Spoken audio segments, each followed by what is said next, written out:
Assalamualaikum warahmatullahi wabarakatuh. Terima kasih untuk teman-teman semua yang udah mampir di channel kami. Ya, kali ini kita udah ada di pintu masuk ya, pintu masuk suatu tempat di mana menurut warga di sini terdapat sebuah makam tua peninggalan leluhur, dan juga ada bukti seperti sumur tua juga. Nanti menurut cerita yang beredar di masyarakat di sini sering terjadi ya sesuatu, nanti kita akan tahu banyak, mungkin kita kulik ke sana ya.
Assalamualaikum. Salam. Dengan Bapak Tasid ya? Iya. Warga sini asli berarti jenengan. Ini di belakang katanya ada makam tua itu yang ditandain sama pohon puring. Bener itu makam tua? Ya memang kata orang dulu memang benar ini makam tua. Tapi ada nama mungkin yang didapat? Ya mungkin nama orang dulu itu namanya Mbah Kebon Suro Agung. Mbah Kebon Suro Agung gitu. Tapi semenjak jenengan itu, Mas kan kecil di sini ya? Iya. Itu udah ada apa memang makam baru gitu? Memang itu sebelum kakek saya juga udah ada. Jadi, ini makam ini. Dari zaman dulunya memang udah ada di sini gitu. Oke. Tapi ini kan nggak nampak nisannya itu, Om. Ya memang kalau dulu mah kelihatan, cuman sekarang kan karena rumputnya banyak, akhirnya kan ketimbun bambu, akhirnya kan nggak kelihatan karena nggak diurus. Berarti tadinya lagi zaman dulu itu jenengan nyaksiin sendiri bahwa di situ memang ada nisan yang memang nampak dari batu begitu ya? Ada, iya. Ada, dan masih terawat nggak seperti masih terawat ini ya? Dan lagi juga masih bersih. Masih bersih. Iya, mungkin karena penambahan waktu, rumput. Ada perubahan. Ini juga alang-alangnya tinggi sekali. Di atas tadi juga kelihatan itu ada dapuran bambu yang rubuh gitu. Oke. Ceritanya gimana itu yang kata orang tua yang beredar di sini? Ini makam ini dari arahnya dari mungkin dari kerajaan atau dari orang tua dulu siapa gitu? Ceritanya seperti apa, Om? Memang ini ceritanya dari Wetan, ya dari Mataram lah. Cuman kan Mataramnya mana kurang tahu. Cuman cerita orang tua itu ceritanya dari Wetan. Oh gitu. Dari Mataram. Baik. Tapi jarang orang yang kesini gitu ya?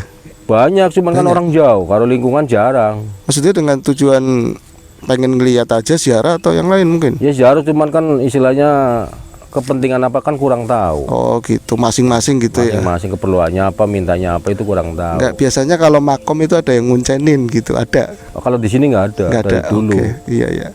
Cuman kan kadang-kala lingkungan karena sesepuhnya udah ndak ada kan sekarang jadi nggak ada yang.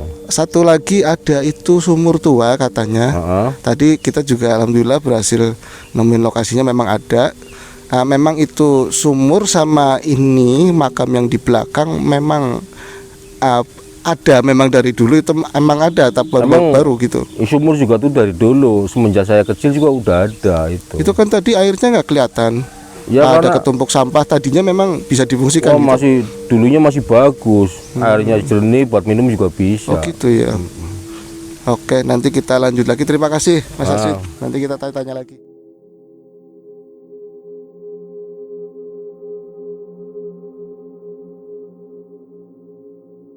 Oke, teman-teman, kita sekarang udah ada di lokasi.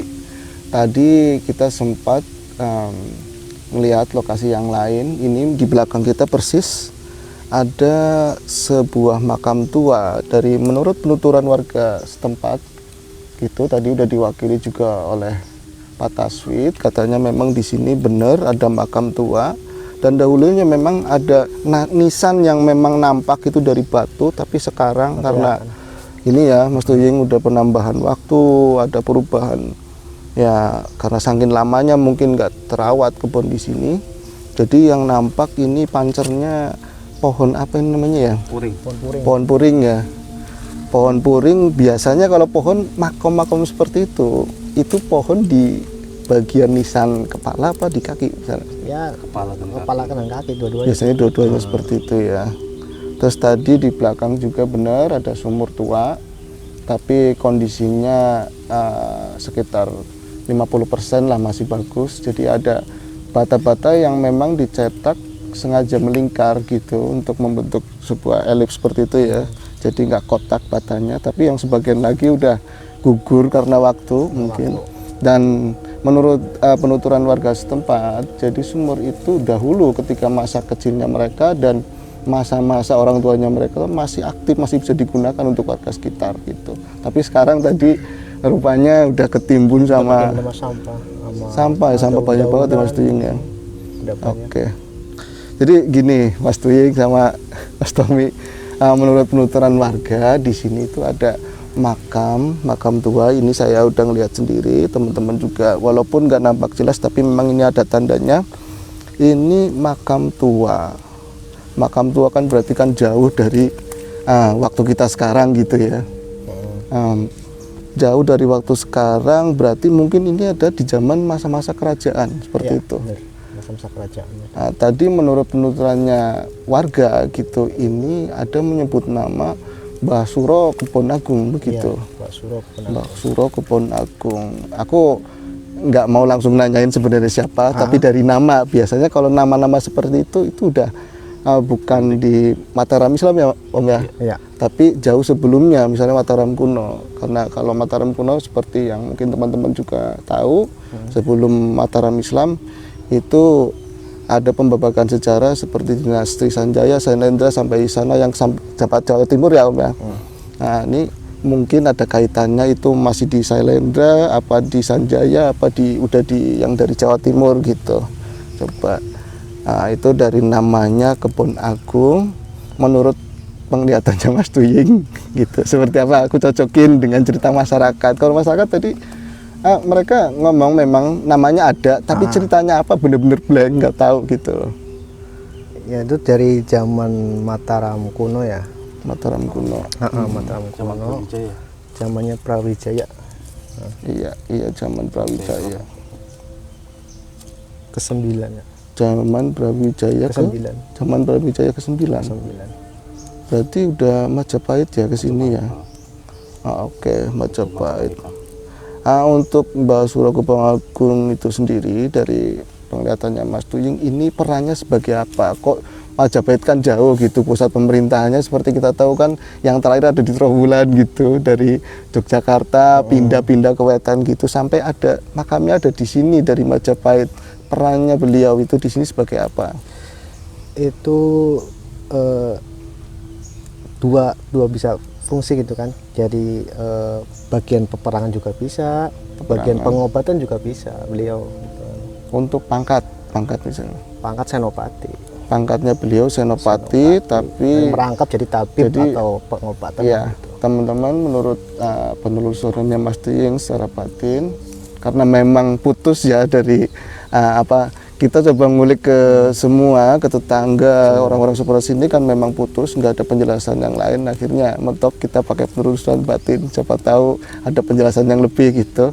Tadi menurut Mas Tuying, Mbah Surokuponagung itu sebagai seorang senopati di zaman Brawijaya ke-9 gitu, dan dia juga merangkap sebagai tabib. Nah, Majapahit itu jauh gitu pusatnya, kok ada di sini gitu. Pertempuran melawan siapa waktu itu? Waktu itu pertempuran Agak dekat Mas Tuying. Pajajaran. Melawan Pajajaran. Pajajarannya apa? Pasundannya? Pasundan. Ikutnya Pasundan ya berarti. Pasundannya waktu itu. Apa ada kaitannya? Maaf, dulu pernah aku baca di literasi gitu, ada perang Bubat, ada kaitannya? Kaitannya. Ada Mas. Coba Mas Tuying. Ada kaitannya tetap. Sama- Pemusuhan itu berlanjut ya. Oh gitu. Berarti mungkin Mbah Surokuponagung itu satu era sama Mahapati Gajah Mada, bukan? Satu era. Satu Dia era. diutus untuk menangin daerah sini sebagai kawu ya. Sebagai kawu, kata pejabat yang ditempatkan di sini sebagai penengah antara penyambung. Oh, berarti bisa dibilang sebagai penyambung juga. Iya. Dan memang akses dari sana melewati areal sini. Sini. Ya. Oh gitu. Untuk teman-teman, untuk deskripsi ini tempatnya di mana, lokasinya di mana, nanti ada di depan, tadi bagian depan. Ini kan langsung ke on the spot di sini. Jadi memang tempat ini tadi ada makam Mbah Surokuponagung dari mana Majapahit ya, Brawijaya 9. Dahulu pernah ada persinggungan dengan Pasundan gitu.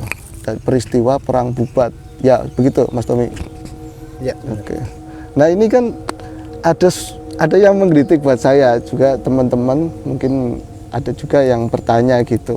Ini kan di samping tadi ada sungai gitu. Ada sungai, kenapa gitu? Ada sungai kok ada sumur? Biasanya kan orang langsung ke sungai aja ngambil air, kenapa ada sumur gitu? Jadi pertanyaannya, sungai sama sumur duluan mana gitu Mas Tuying? Duluan sumur. Duluan sumur. Duluan sumur. Di penglihatannya Mas Tuying Iya, duluan sumur. duluan sumur. Kalau kali itu dulunya parit kecil. Agak dekat. Parit kecil. Parit segede apa Mas Tuying? Ya kurang lebih 2 jengkal lah gitu. Parit 2 jengkal. Itu untuk irigasi Pengarian atau- sawah. Oh. Pengairan sawah. Oh, berarti memang sungai ini teman-teman, sungai itu berada tepat di depan kami. Ada berapa meter, sekitar 5 atau 10 meter ke depan itu ada sungai yang luasnya lebarnya sekitar 6 sampai 5 meter, tapi ini airnya nggak begitu banyak gitu. Lagi Menurut kering. tadi kan ada yang lucu, bukan lucu sih, ada yang mengganjal gitu. Kenapa ada sungai tapi ada sumur? Kenapa dibikin seperti itu? Ternyata dulunya itu hanyalah parit untuk pengairan sawah. Jadi duluan sumur gitu ya. Duluan sumur. Nah, kalau penempatan senopati atau dia juga merangkap sebagai pengobatan, pasti kan pernah terjadi peperangan gede yang nggak jauh dari lokasi ini. Bisa Iya. digambarin di mana lokasinya? Kalau yang peperangan ya di sebelah sana. Arahnya Sebelah barat. sebelah barat dari tempat ini. Dari tempat ini. Agak jauh. Agak jauh, lumayan. Oke. Barat. Ya agak ke utara lah. Iya. Agak ke utara. Tepatnya agak ke barat utara gitu, Iya. agak ngiblat gitu Pojok. ya. Tapi berarti memang nggak jauh dari sini. Nggak gitu. jauh, nggak jauh. Paling kira-kira 1 kilometer lah.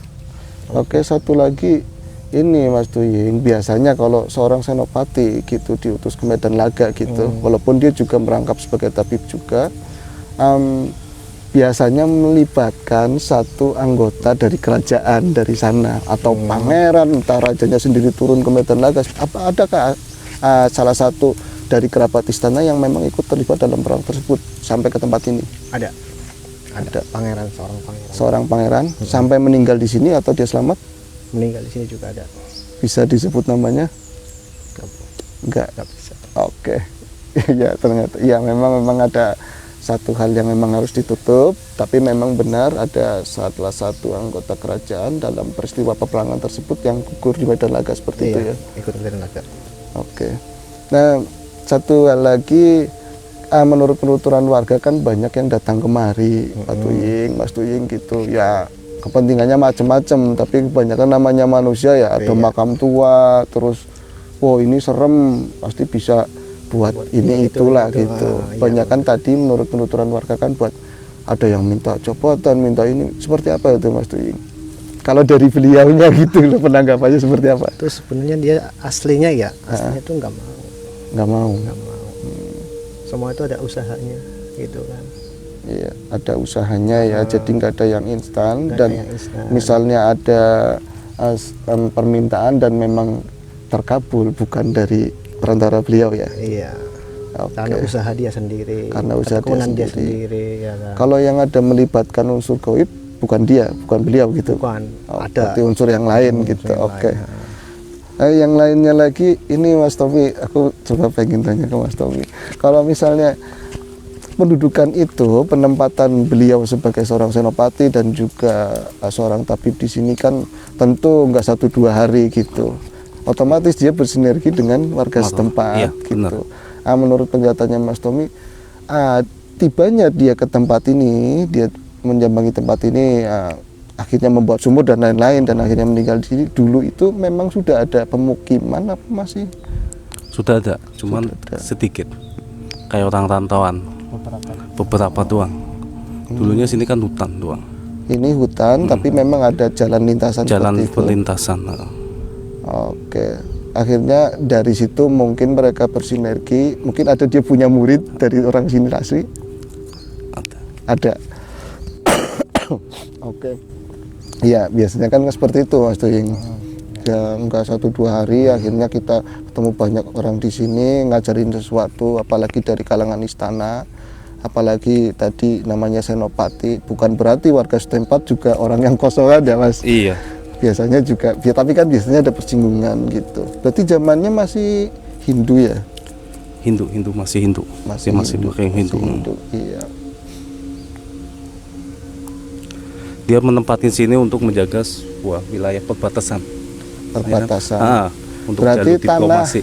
Bisa dibilang tanah kemerdekaan seperti Iya, itu. kemerdekaan. Berarti nggak ikut ke Sunda, nggak ikut ke. Iya, ini sebagai penengah ya. Terima kasih ya. Ada lagi mungkin jenengan yang nanya, nggak apa-apa wis Dan. Jangan terlalu tegang gitu. Nggak, kayaknya ada yang Enggak, itu yang lain lah, biarin lah. enggak Yang kayak. sering terlihat di sini menurut warga. Iya, aku mau itu benar. Apa yang biasa warga sini sering melihat sesuatu, apa yang paling sering ditampakin ke warga? Kalau yang ke warga tuh kebanyakan macan putih ya. Macan putih atau maung bodas gitu. Kebanyakan itu kan. Tapi ada monyetnya juga ada ya kan. Banyak sih. Iya. Dari Identik memang macan putih. yang identik banyak putih. Yang paling identik, yang sering dinampakin oleh warga, baik mereka yang berkebetulan lewat di tempat ini, entah mencari kayu bakar atau yang lain-lain, dan juga orang yang berkepentingan tertentu ya Om. Ini seringkali dinampakin macan putih ya. Iya. Dengan ukuran normal apa tergantung? Enggak, kurang lebih 2 meter tingginya. 2 meter. Tinggi 2 meter. Baik. Sekarang ini ada di belakang nggak? Belakang ada, depan sana ada, depan situ juga. Enggak, ada. yang mau bodas ya gitu. Mau bodas sebelah kiri. Di sebelah kiri gitu. Itu kalau mau bodas menurut dari literasi yang pernah dibaca itu kan nggak jauh identik dengan Jawa Barat gitu. Ya teranya Siliwangi lah ke sana gitu. Apa benar itu dia dari sana apa memang yang beda gitu? Beda emang. Beda. Berbeda. Emang khas dari sana, emang mau batas, bukan dari Pulau Siliwangi doang ya. Tapi dari Kulon memang Iya. gitu ya. Ini untuk peperangannya tersebut aku mau ngelitik sedikit ini. Untuk yang itu peperangan kan panjang, tapi sampai titik di mana beliau ini Mbak Suro Agung mangkat gitu. Saat itu ada di pihak mana yang menang waktu itu, Mas? Gak ada yang menang, gak ada yang kalah. Iya, karena memang di waktu itu menurut banyak literasi di ini Tapi kan terus seperti itu dendam ya. itu membara. Membara Iya. ya. Jadi Singgungan. menurut kisah dari beberapa yang dipelajari yang mencoba diungkap oleh para ahli kan peperangan tersebut memang terjadi antara Mataram kuno ya yang tadi udah dibawa Majapahit mau ada pernikahan ya Mas waktu itu ya untuk iya oke nggak bisa diungkap nah itu aja sih Mas Tuying ya. Iya. Tapi benar tadi ada sumurnya itu sumur itu kan tadi yang nampak cuman bundar terus Ya. alang-alang banyak dulunya seperti apa saya pengen tahu. Dulunya kecil. Termasuk ukuran orang. Ukuran orang lah paling 60 cm, 70 cm ya kali ya. Kecil, nggak ada 1 meter, nggak ada. Nggak ada 1 meter Nggak jadi ada. cuman pas Diameternya orang nggak ada 1 masuk meter. gitu Pas orang. Tinggi 1 meter. tingginya itu 1 meter. Ini 1 meter. Terus lubangnya lebarnya kurang lebih ya 60 70 lah. Nggak ada 1 meter juga. Nggak ada 1 meter berarti adanya dia sekarang rata sama tanah karena penambahan waktu ya Iya. waktu penimbunan dari ya, tumbuhan atau Dari apa tumbuhan, gitu ya. dari daun-daunan, dari apa segala macam di situ kan banyak. Tadi masuk ke sana perasaan banyak ramai orang di sana dulunya gitu ya. Ini tuh sen biasa aja. Aku nggak ngerti masalah dunia kayak gitu. Terus kayak ada semacam apa tiang ada jungkup bener pasti. Ya itu bener. Dulu kan kayak gitu. Terus pakainya tangan, nggak pakai yang katrol gitu kan. Zaman dulu gitu. Pakainya tangan doang. Kerek. Pakainya tangan. Jadi karena tingginya segitu buat nahan perut begitu ya. Iya, Nahan jadi nggak beban. jatuh ke bawah. Mungkin di tempat ini salah satunya sumber itu aja ya. Iya, situ aja nggak ada lagi. Karena tadi dikatakan bahwa di sini jalur perlintasan untuk dari yang wilayah timur ke barat, entah itu Pelancong atau yang lain-lain. Berarti selama Mbak Suroagung ada di sini, yang bukan berkepentingannya tentang perang gitu ada ya Mas Tuying? Ada banyak. Banyak gitu. Kehidupan di sini ada. Ada. Dan sumur itu sering digunakan juga. Oh itu. Ya ada lagi mungkin mau disampaikan ya? Ada lagi? Ya udah, aku rasa cukup sih ini informasi karena memang dari warga kan pengennya sih disambungin informasi dari warga itu apa, ceritanya apa. Iya. Nanti kita cross check ke lokasi seperti apa, memang ada bentuk fisiknya atau enggak. Terus nanti aku mau nyampaikan ke jenengan itu bener apa enggak, cerita itu mitos atau fakta atau memang fakta yang digali secara penelusuran batin seperti itu. Tapi karena memang informasinya segitu dan memang banyak hal yang memang nggak boleh Ada batasan. ada batasan, Nggak boleh kita diungkapin semua. nggak mau melanggar batasan tersebut. Memang ada yang harus di-keep. Untuk itu kita rasa cukup ini segini ya. Cukup. Semoga apa yang bisa kami sampaikan ini bisa menghibur tentunya buat teman-teman semua dan menambah wawasan. Dan juga kita kedepannya bisa lebih arif lagi ya Om. Iya. Kepada tanah yang kita pijak dan lingkungan yang kita diami, bahwa memang dulu pernah leluhur kita ada gitu. Itu aja ya. Ya, cukup gitu kan. Oke. Semoga kalian semua selalu diberi kesehatan di era yang lagi sulit ini, zaman pandemi. Amin. Dan juga selalu mendapatkan yang terbaik dari yang paling baik. Oke. Udah ya. Udah. Assalamualaikum warahmatullahi wabarakatuh. Oke, kita coba mendekat ke makam karena memang apa ya tidak begitu jelas karena saking lamanya dan kurang terurus. Coba Bro Tuying bisa ditunjukin biar teman-teman semua juga tahu nisannya itu sebelah Susah ya? mana gitu. Susah nih. Itu kurang lebih situ. Oh, ada yang di tempat yang paling gelap itu di bawah Di bawah. Sono. rubuhan bambu ya. Iya, Ya konon itu ada ininya loh, batunya gitu. ada. Tapi udah kependem kali ya. Sebenarnya kalau misalnya ini masih tanah sendiri sih enak dibersihin. Enak, Ini kan bersihin aja. tanah orang, jadi ada etika Ada kita. ugah-ugahnya gitu, Heeh. ada ngomongnya. Oke. Tapi ini berarti di area sini makam sebenarnya banyak ya. Yang belum banyak sono. Paling banyak di sebelah belakang saya Iya, gitu sebelah sebelah sini. timur situ. Oke, baik.